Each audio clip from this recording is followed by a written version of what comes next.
Buenas tardes, gracias Colina por tus palabras y gracias por tu esfuerzo y tu entrega a la causa de la libertad.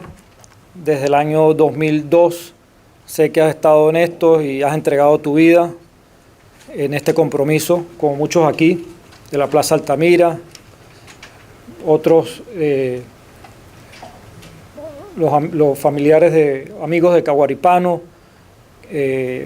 señores oficiales superiores, también gracias por estar aquí apoyándonos, oficiales subalternos y mi coronel Silva, gracias también, y todos los ciudadanos que están aquí, muchas gracias por tomarse este tiempo, estos minutos de sus diarios quehaceres y venir a entregar este granito de arena. Les agradezco a todos los que están aquí presentes por ese esfuerzo, porque solo de esta manera, entregando y dándole a Venezuela y a la institución, es que vamos a poder salir de esta tragedia nacional.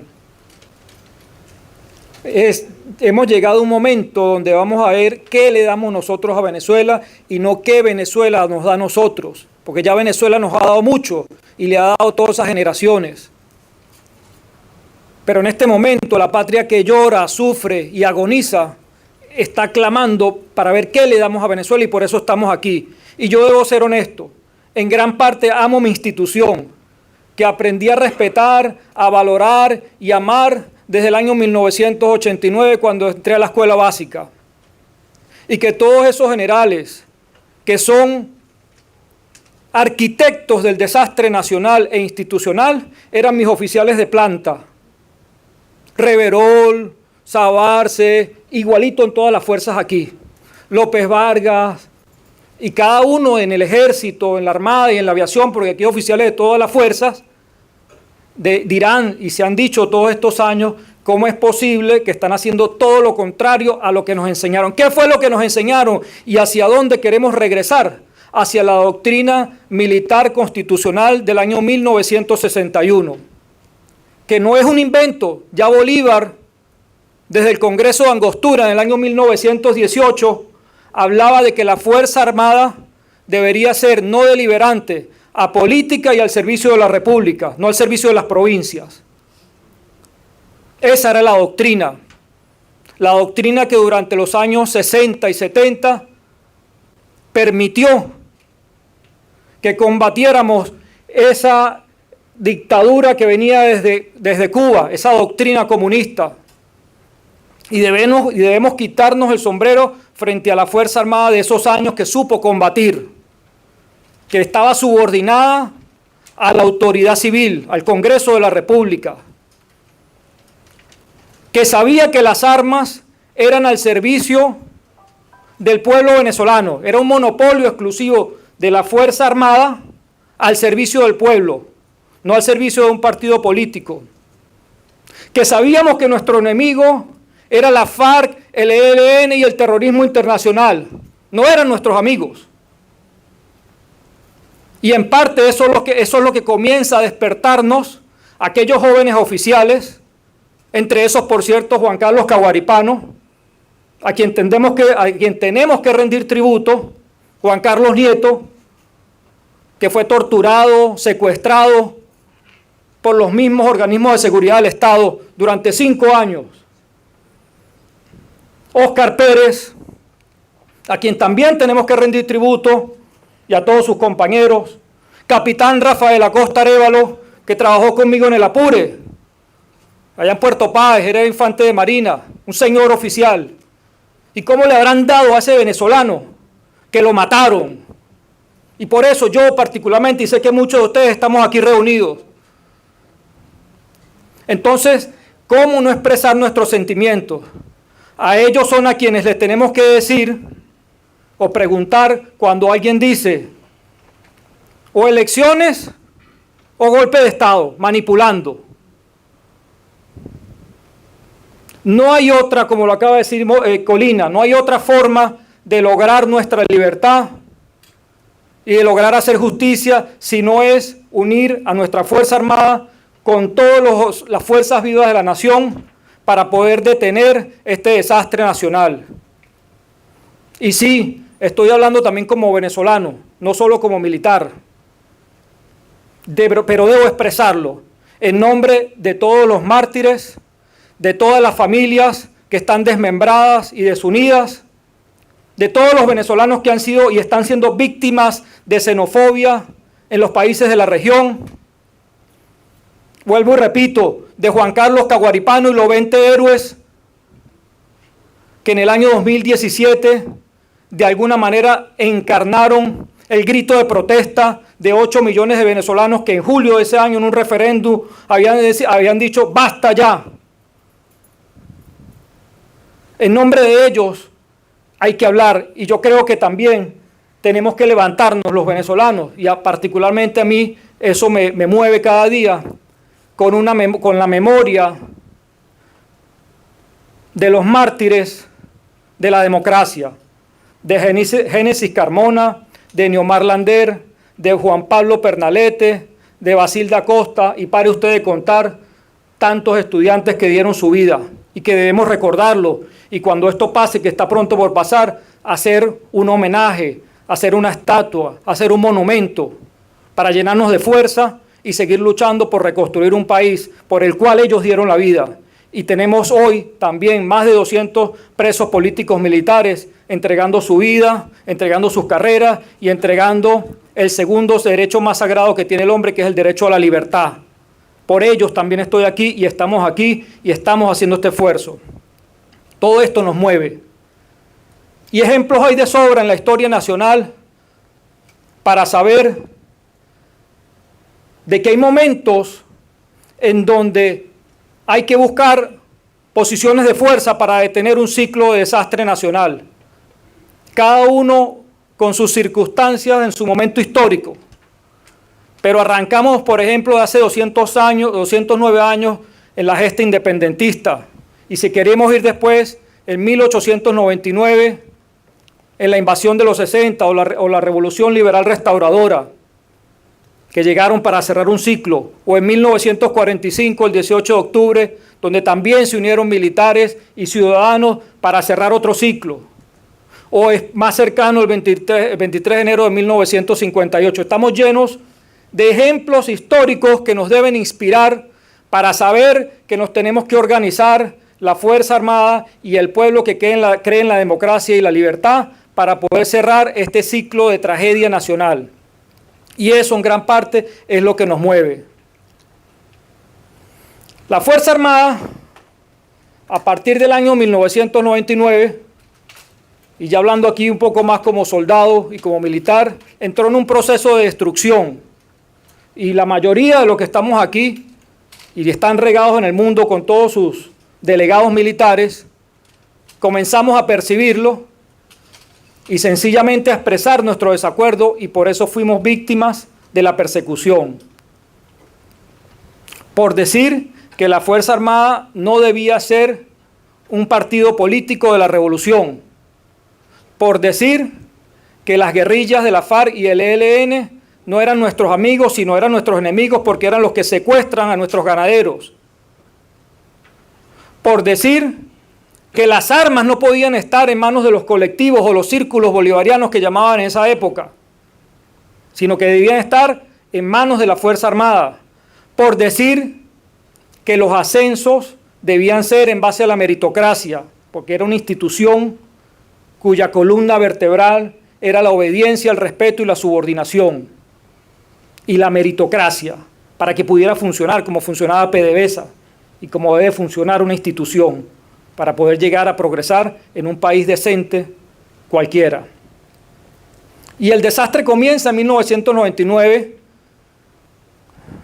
cuando el alto mando militar, aquí no es por buscar culpables ni inocentes, pero tenemos que asumir responsabilidades, permitió que se hiciera un desfile en los próceres en honor al golpe de Estado del 4 de febrero del 92.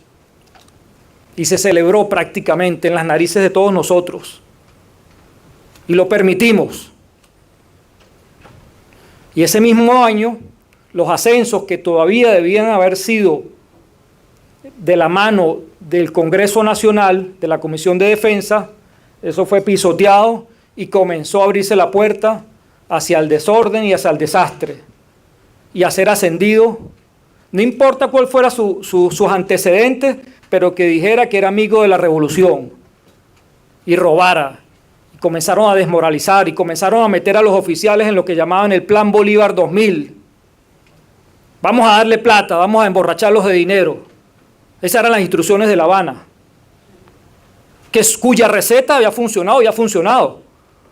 Cuba tiene ya 50 años, no sé cuántos tiene, y fue muy inteligente el dictador venezolano, y ahí va, 4 millones en el éxodo, una fuerza armada destruida, el pueblo tratando de ver cómo sobrevive, las familias desmembradas, desmoralizadas, el venezolano víctima de la xenofobia, algo que nunca antes se había visto en nuestra historia nacional.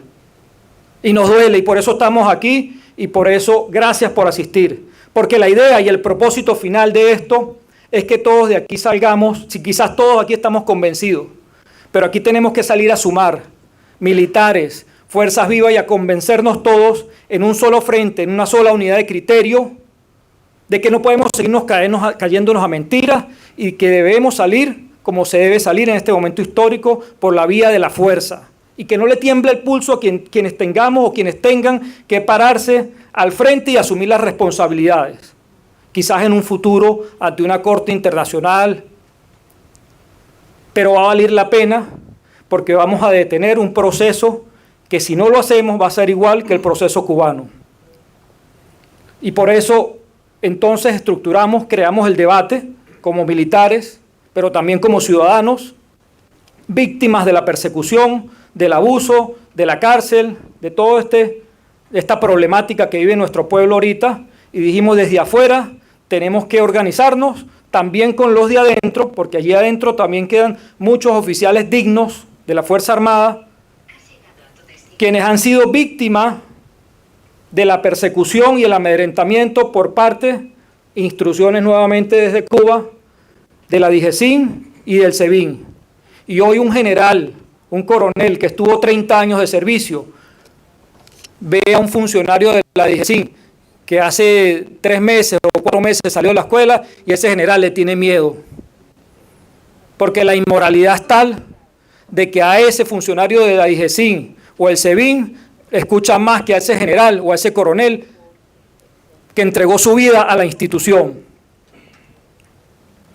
Las puertas se abren, por cierto, con Juan Carlos Nieto, ¿verdad? En el 2014. Descaradamente, un oficial fue secuestrado, fue torturado, desaparecido 2 días. Su esposa estaba preñada en ese momento, señores. Tenía en su vientre un niño que hoy sufre problemas de autismo, y me disculpa, Juan Carlos, que comente tu vida privada. Pero es bueno que el pueblo sepa, y las Fuerzas Armadas.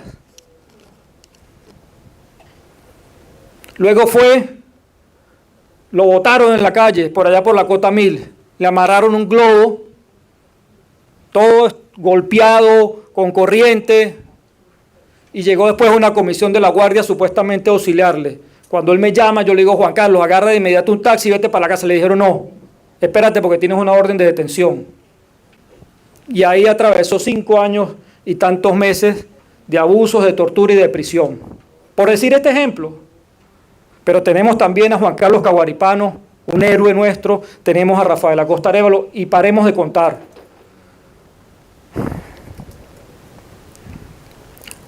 Hay consenso en los oficiales, y repito, como dice Colina, esto puede cambiar. Nosotros estamos encendiendo la mecha, y por esto es que esto es una reunión histórica. Estamos encendiendo la mecha para agrupar, para sumar, para multiplicar voluntades.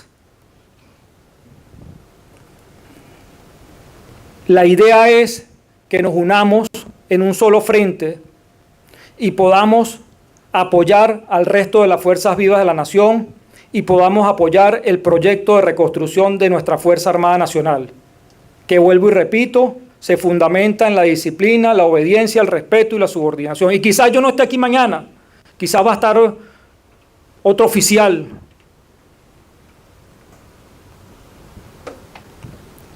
Pero la idea es abrir el debate y que ocurra la crítica como empezó a ocurrir. De que sí estamos organizados y no va a ser excusa dentro de unos meses de que es que no tenemos una Fuerza Armada organizada.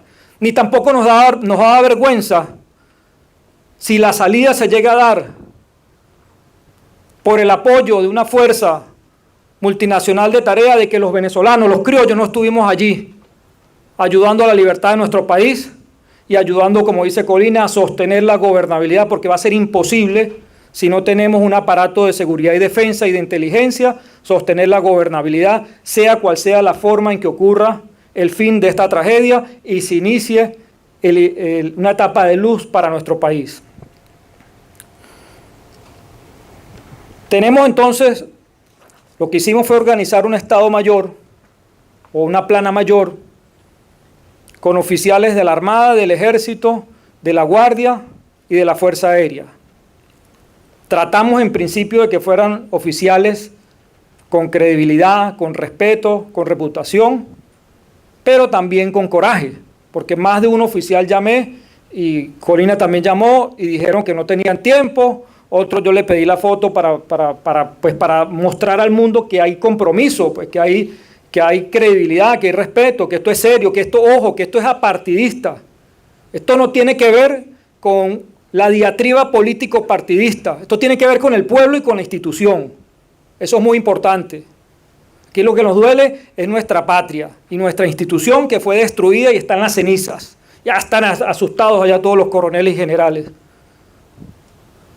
Porque ya si no los agarran a ellos van a agarrar a la esposa, la hija, la mamá, el papá y el pánico, inclusive de los oficiales, muchos oficiales que están afuera.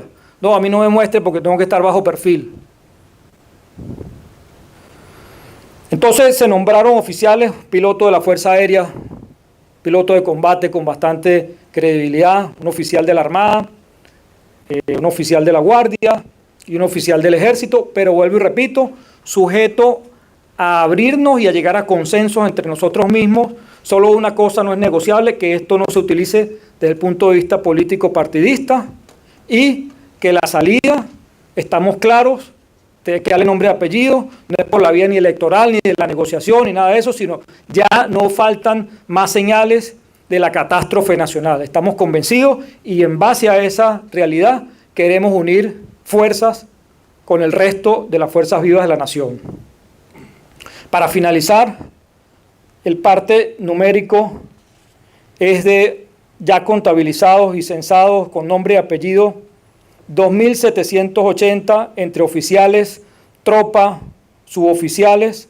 Hay un sargento de comando, por cierto, el sargento Palma, que fue uno de los valientes que entró con Caguaripano allá al fuerte Paramacay, estuvo al lado de él. Un sargento que trabajó con nosotros en el Amazonas, en el Apure, y conoce muy bien la institución, tiene credibilidad, es sargento mayor, su antigüedad sargento mayor.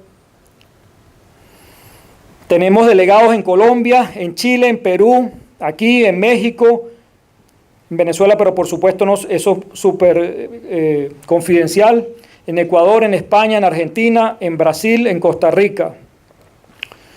El teniente Marcos Ramírez, que creo que está aquí, ya está, él nos va, al finalizar de esto, va a entregar datos y va a tomar nota de todo lo que estemos aquí, porque la idea es sumar voluntades bajo esta premisa, sumar y multiplicar.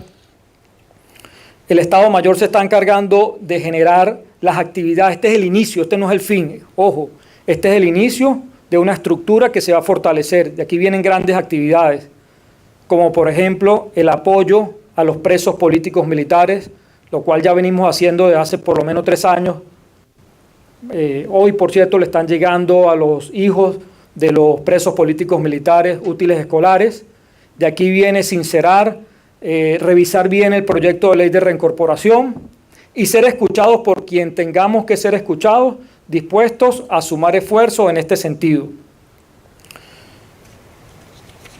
Finalmente, ya para no citar un hecho histórico nacional, pero sí un hecho histórico fuera de nuestras fronteras, pero que también me movió mucho y me mueve durante todos estos años de lucha. Sabemos mucho que estamos aquí desde 1999 y no hemos desmayado. Algunos dirán, pero ¿por qué no lo han logrado? No ha habido todavía todas las circunstancias, pero no vamos a desmayar hasta lograr el fin de esta dictadura. Y el hecho histórico es cuando en 1938 el primer ministro de Inglaterra accedió a firmar los acuerdos de Múnich con Hitler. Y quien hoy es reconocido como el más grande estadista político del siglo XX, Winston Churchill, le advirtió, no van a cumplir. O sea, fue una mesa de negociación prácticamente. No te van a cumplir, es para enfriarnos. Y le dice, y él firmó, y a los 5 meses Hitler avanzaba con el resto de Europa, a tomarse el resto de Europa. Y le dice Winston Churchill, tienes para escoger, Neville Chamberlain, entre la deshonra y la guerra. Elegiste la deshonra y ahora tienes la deshonra y la guerra. Nosotros los venezolanos ya hemos saboreado lo que es la deshonra por muchos años. No la podemos seguir permitiendo y esa es la idea de esta reunión, que arranque el debate, que arranque la estructura, que sumemos y que convenzamos al resto del pueblo y de las fuerzas vivas de la nación y de los países de la región que tenemos que darle punto final a esta tragedia nacional. Muchas gracias, señores, y que Dios bendiga a Venezuela y a todos ustedes aquí.